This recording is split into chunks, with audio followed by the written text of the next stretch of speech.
Pag sinabi po natin financial statements or financial reports, ito po yung sinatawag natin na um, final output ng isang business or ng accounting cycle.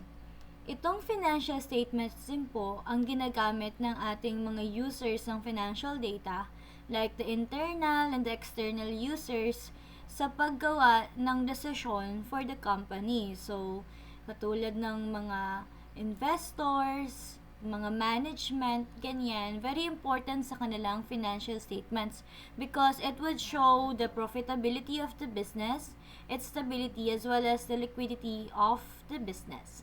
So, under po dito, meron tayong 5 financial statements. 4 lang po yung makikita nyo sa screen, pero 5 talaga sila. Yung isa kasi is hindi ganoon ka ginagamit academically.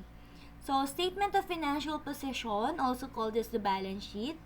Statement of Comprehensive Income is also called as the income statement. Statement of Changes in Equity is also called as the capital statement. And lastly, we have the statement of cash flow, also called as cash flow lang talaga yan. So, each final financial statement has a specific purpose.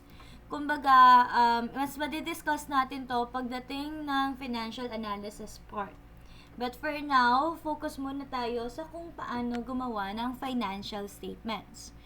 Under ng major accounts and its financial statements, dinadiscuss po dito yung lahat ng ating major accounts daw is kinakategorize natin or ina-under natin siya sa different financial statements.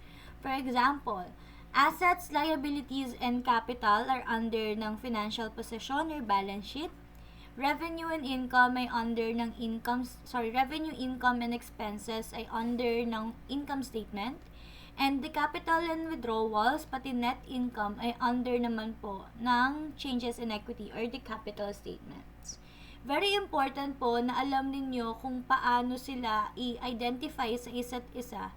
Kasi once na mamali po kayo ng lagay, halimbawa, utilities expense, tapos nilagay nyo sa asset, malalagay yun sa balance sheet, magkakaroon ng malaking discrepancy or malaking unreliability doon sa ginawa ninyong financial statements. So, very important po dito na accurate po ang bawat details natin. There is no room for mistakes mo. Na para bang? Statement of Comprehensive Income. Statement of Comprehensive Income is also called as the income statement. Tinatawag din po ito na Statement of Financial Performance. Bakit? Kasi under Statement of Financial Performance, pinapakita nga nito kung nag-perform ng maayos yung business or not. Paano yung mapapakita? Kapag may net income tayo, ibig sabihin kumita yung business natin, maganda-ganda ang kanyang financial performance. Pero kapag nag-net loss po tayo, hindi ganun kagandahan ang financial performance ng business. Si Statement of Comprehensive Income or the income statement po, ang pinakaunang ginagawa nating financial statement. Bakit? Kasi po may mga data po siya na ipoprovide na kailangan bago natin magawa yung susunod na financial statement, which is the capital statement. And every type of business, iba-iba ang itsura ng kanilang income statement. For example, dito sa service business, makikita ninyo, revenue minus expenses lang. Madali lang. Very basic. Kumbaga, yan lang yon. Very simple lang tayo kapag service business. Revenue minus expenses is equal to net income. Pero, habang nag-iiba ang ating type of business, halimbawa, gawin natin siyang merchandising business, nag-iiba rin po ang itsura ng income statement niya. Kasi po, iba po yung kanilang operating cycle. Iba po yung mga accounts nila na ginagamit for that. For example, sa merchandising business, gumagamit na po kasi tayo ng net sales at cost of goods sold, kung kaya iba na rin yung itsura niyan. Kagaya po ng sinasabi ko, iba na po kasi yung accounts title na ginagamit dito. So, may net sales na tayo, cost of goods sold, at kung papansin ninyo, may mga notes na tayong tinatawag dito. Itong mga notes po na ito, yung gagamitin ninyo na ito po yung nagpinapakita ni notes to the financial statement, yung panglimang financial statements natin. Kumbaga, very detailed way kung paano mapapakita yung computation ng bawat amounts. So, di ba, meron tayong formula ni net sales, formula ni cost of goods sold, formula ni total goods available for sale, formula ni kung ano-ano pang mga formula, is dyan nyo po siya ginagamit. That is for merchandising business. Clear po ba tayo so far sa income statements? Okay. Thank you for responding. Next po tayo is statement of financial position. Statement of financial position is, sundan muna natin siya kay changes in equity. Para ito yung pagkakasunod-sunod. Una kasi natin ginagawa ay si income statement. Pangalawa, si changes in equity or the capital statement. Bakit? Sa statement of changes in owner's equity kasi, pinapakita nito yung galaw or yung changes nga ng ating puhunan. So, ibig sabihin daw, nadadagdagan daw yung puhunan natin kapag nag-i-invest si owner, nadadagdagan din kapag nagkaka-net income, nababawasan kapag nalulugi or net loss, nababawasan kapag nagwi-withdraw yung owner, and so on and so forth. Pinapakita nito kung magkano ba yung beginning capital natin versus sa naging ending capital natin. Nadagdagan ba o nabawasan? Bakit nadagdagan? Bakit nabawasan? And etc. So, under the statement of changes in owner's equity, ito naman ay nagbabago din. Depende naman sa form of business. Yung makikita nyo po sa screen niyo is an example of capital statement for sole proprietorship. Diba? Kaya nga noong umpisa pa lang, diniscuss na natin yan. Service, merchandising, manufacturing types. Forms naman ay sole partnership and corporation. Ayan, very basic lang ang sole proprietorship. Partnership, medyo madadagdagan lang, pero same format pa rin. Pero ang corporation, iba ang itsura ng kanyang statement of changes in stockholders' equity naman po yun. Nag-iiba rin yung tawag niya, depende sa form ng business. Yung statement of changes in owner's equity ay para sa sole proprietorship. Statement of changes in partner's equity para sa partnership, and statement of changes in stockholders' equity naman po para naman po sa corporation. So, ma'am, paano naman po kapag dito, beginning capital, additional investment, net profit, drawings, and ending capital ang kailangan nyo lang dito. Beginning capital po ay mako-compute ninyo. Paano? Kasi ma'am, kagagawa lang nung business. Ano pong ilalagay namin sa beginning capital? Yung lumabas po ba sa trial balance, yun na po yung beginning capital ko? Ang sagot po natin ay hindi po ate. Ang beginning capital po ay ginagamit natin kapag merong natirang capital from last year operation. So, halimbawa ngayon, 2026, noong 2025, may natira pang 1,490,000 na capital. Ayan po yung tinatawag natin na beginning capital. Pero kung nung January 1 ka lang naman pala nagsimula ng iyong business, ang ilalagay mo sa beginning capital ay 0 po. Again, 0 po ang gagamitin ninyo na beginning capital, kahit po sa cash, ganun din. Cash beginning, 0, kapag ito ay kagagawa lang ng business. Then, add po tayo ng additional investment. Yung additional investment, yan na po yung mga in-invest ni owner para sa period na yon. Then, add tayo ng net profit, 273,479.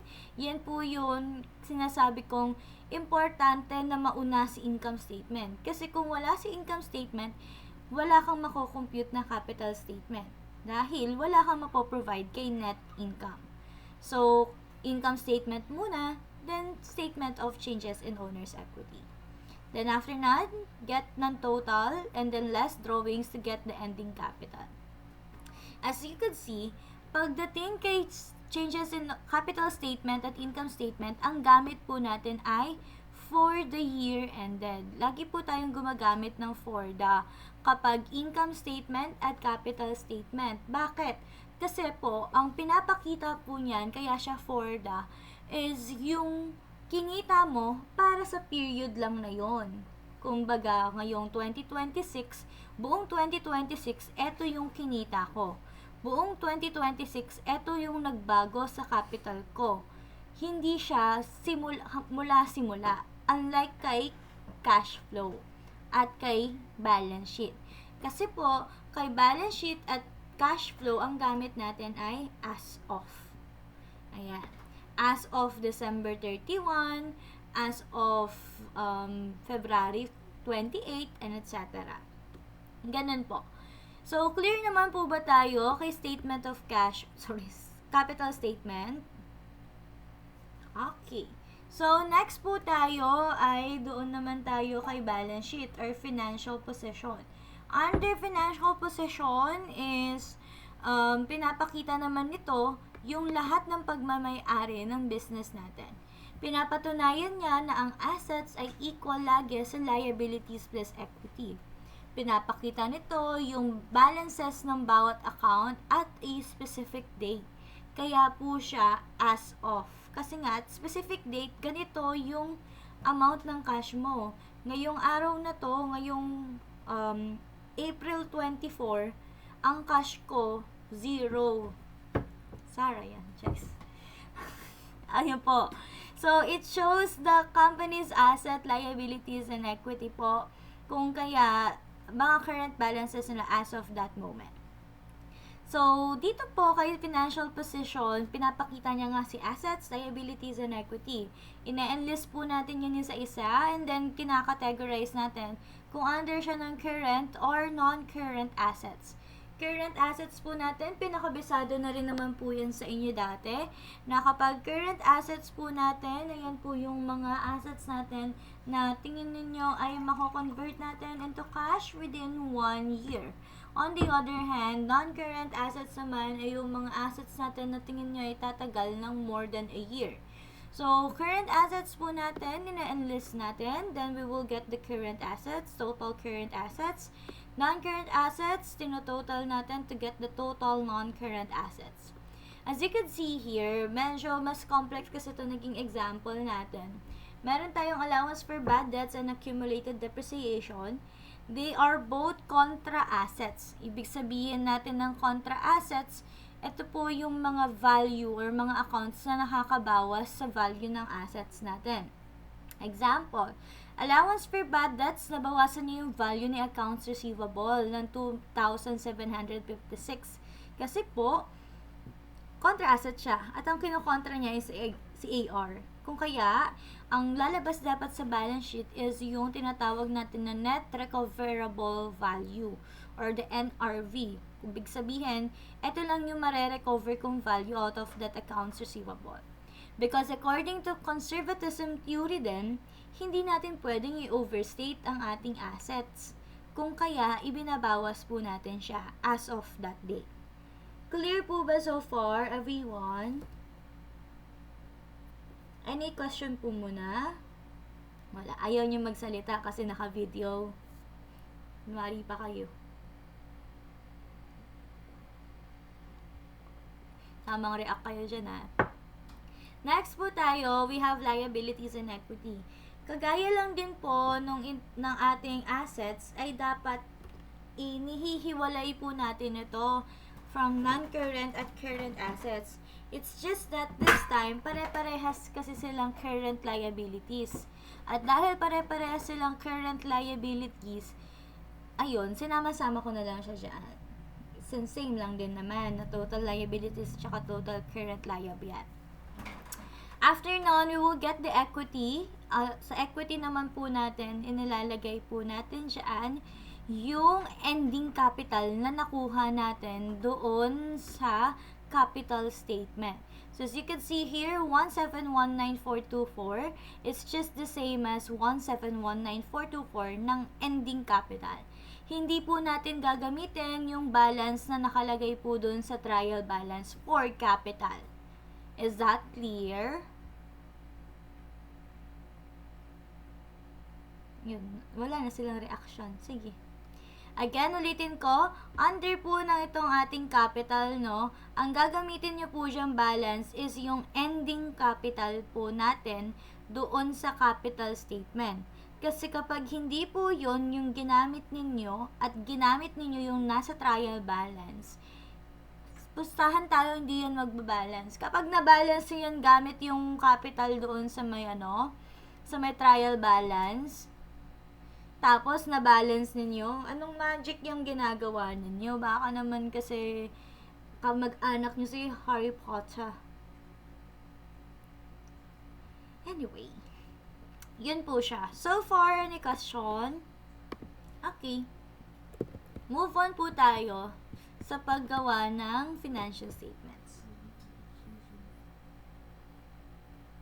Yung nakikita nyo po sa screen, kaliwa at kanan, is an example of yung financial statements na ginawa natin, or transaction analysis worksheet na ginawa po natin nung kayo ay nag-second prelims. Ito yung second prelims exam ninyo, si Nicolay. Opo. Wait lang. Delete ko lang itong mga amounts dito. Yan. And then ito. Delete ko dito. So, bali po, ang gagawin po naman natin ngayon ay gagawa tayo ng mga financial statements using a transaction analysis worksheet. Ma'am, bakit hindi gamit trial balance yung gagawin natin ngayon? Bakit transaction analysis worksheet? Saan ba dapat tayo magbe-base? Ang transaction analysis worksheet is just an optional sa mga businesses. Kadalasan scratch paper lang to, kadalasan wala pa silang ganito. Kumbaga, ginagamit lang po natin itong transaction analysis table para mas madali yung makita kung paano tumatakbo at paano nagwo-work ang increase at decrease sa bawat account instead of debit and credit agad. Ayun. So, ngayon, dito muna tayo gagamit ng mga amounts. Pero, siguro kung napansin nyo or kung hindi, mapansin nyo man lang, is same lang naman po yung magiging balance na makukuha natin dito at yung balance na nandoon sa trial balance po ninyo. Same lang po yun silang dalawa.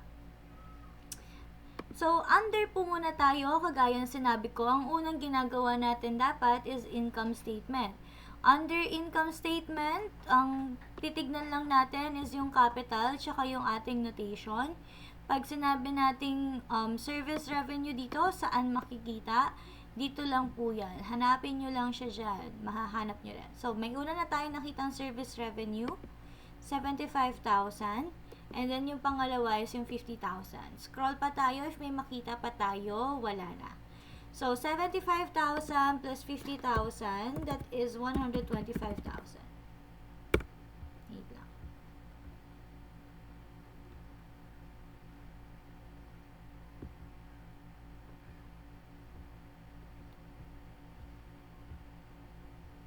Ayan. Then, next, ililess po natin lahat ng expenses po natin. Check lang tayo dito sa bandang notation. Yun po yung kahalagahan ng masipag mag-notation. Hindi na tayo manghuhula kung ano yung nangyari doon sa transaction. So, we have utilities, salaries, and transportation expense as our expenses. Utilities expense natin, tingnan natin, 8,000. Then, kapag mag-scroll pa tayo, may makikita tayong 3,500 dito. Our total utilities expense is 11,500. Next po natin, salaries expense is 20,000. Transportation expense is 6,000. After that, we will get the total expenses, sum po nito, that is 37,500. And then, after po nun, makukuha na natin si net income na 87,500.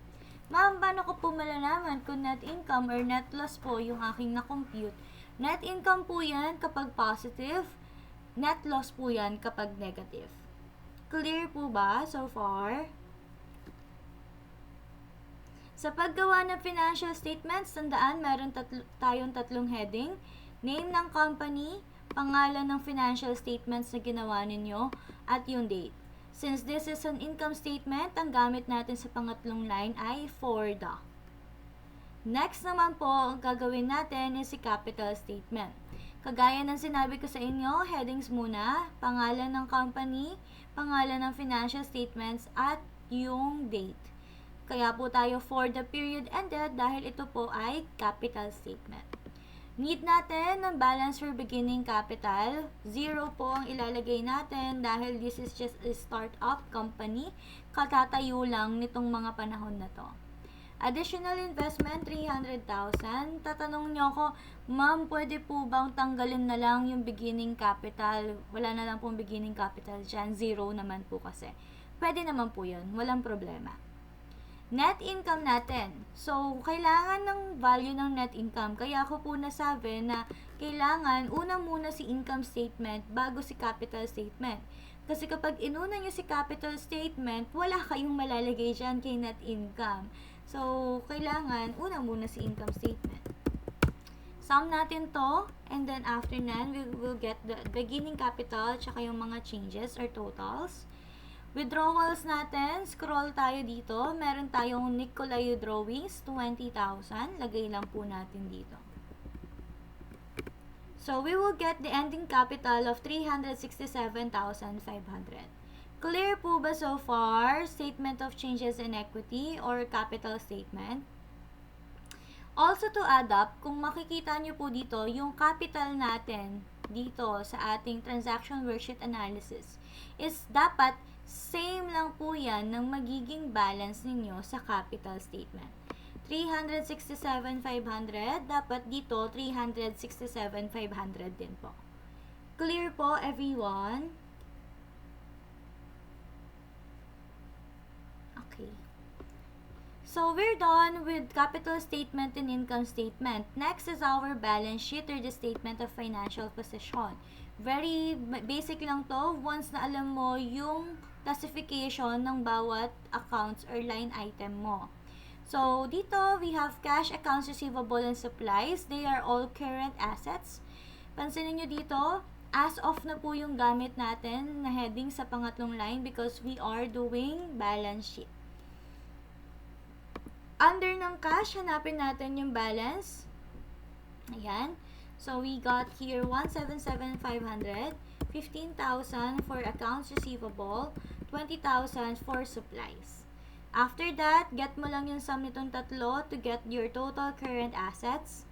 Next, furniture and fixtures po natin. Let us see. They are both non-current assets. Kaya po siya under yan. We will get here 105,000 and 150,000. So, meron na tayong total non-current assets. After nun, get mo lang yung sum nitong dalawa to get your total assets, which is 467,500. At kung mapapansin nyo, yung 467,500 na yan ay same lang po sa balance natin dito sa ibaba. Total assets. Kapag hindi po nagtatali yan on your end, may mali po sa ginagawa ninyo ha. Share ko lang. So, next po tayo, we have here the non-current liabilities and the current liabilities. Bakit ma'am kanina wala naman classification eh? Ngayon may classification na. It's because magkaiba na kasi yung mga classification nila. Accounts payable is under current liabilities. Loans payable ay under ni non-current liability. Pero hindi ko na siya nilagyan ng total kasi nga po, bakit ko nga ba nilagyan ng total? Hindi ko na nilagyan ng total po kasi tigi-isang line item lang sila. Pero kung dalawa yan, lalagyan ko yan ng total. So, 70,000 po tayo for accounts payable and 30,000 po tayo for loans payable. After that, get the total liabilities. 70 plus 30, we will get 100. And then, Nicolay Capital po tayo. Ano pong ilalagay ko sa Nicolay Capital? Ma'am, ang nilagay ko kasi yung nasa trial balance kasi yun yung may nakalagay na Nicolay Capital. Sige, i-try natin. Ang magiging nasa trial balance mo ay 300,000. 300. 1, 2, 3. So, ngayon, ang tanong ko sa inyo, nag-balance po ba yung total assets sa total liabilities and capital natin? Thumbs up kung oo, thumbs down kung hindi. Assets and total liabilities and capital natin, nag-balance po ba silang dalawa? Sana yung iba? Hindi ko naman sinabi magsalita kayo. Hindi po siya nag-balance. Ang tawag lang dito ay kapag hindi nag-balance ang balance sheet. Sheet lang po siya. So, ayoko na. Pang-anim na joke ko na to ngayong araw. Mahirap din palang panindigan tong joke na to kapag 7 beses mong uulitin sa isang araw, no? Ay, ginusto ko to. Patawa nga yun siya, patawaw. Komedya. Opo. Pero real talk lang, kapag ganito yung nakikita ko sa pagdating yun ng 4th year feasibility, talagang sasabihin ko yun sa inyo. This is not a balance sheet. This is just a sheet. Wow. Na nagmalaki pa yan siya. Pero opo, talagang ayun yung naging problem ko doon sa ating ayun nga, feasibility pagdating ng 4th year, no? Hindi nagbabalance sa mga balance sheet nila. Or kung nagbabalance man, talagang pilit na pilit. Makikita ko kung ano yung ginawa ninyong mga kalokohan sa life. So, as I've told dito sa capital po kasi natin, ang ginagamit nga kasi dapat natin is ending capital. Kasi if you do not use the ending capital and you just use the trial balance na balance po doon, hindi talaga yung magbabalance. Ngayon, magic. Wow, para ba? So, total assets and total liabilities now are now balanced kasi nga po, we have used the capital account here. Clear po ba sa lahat paano gumawa ng statement of financial position? Okay. So, yun po. Next naman po tayo, statement of cash flow.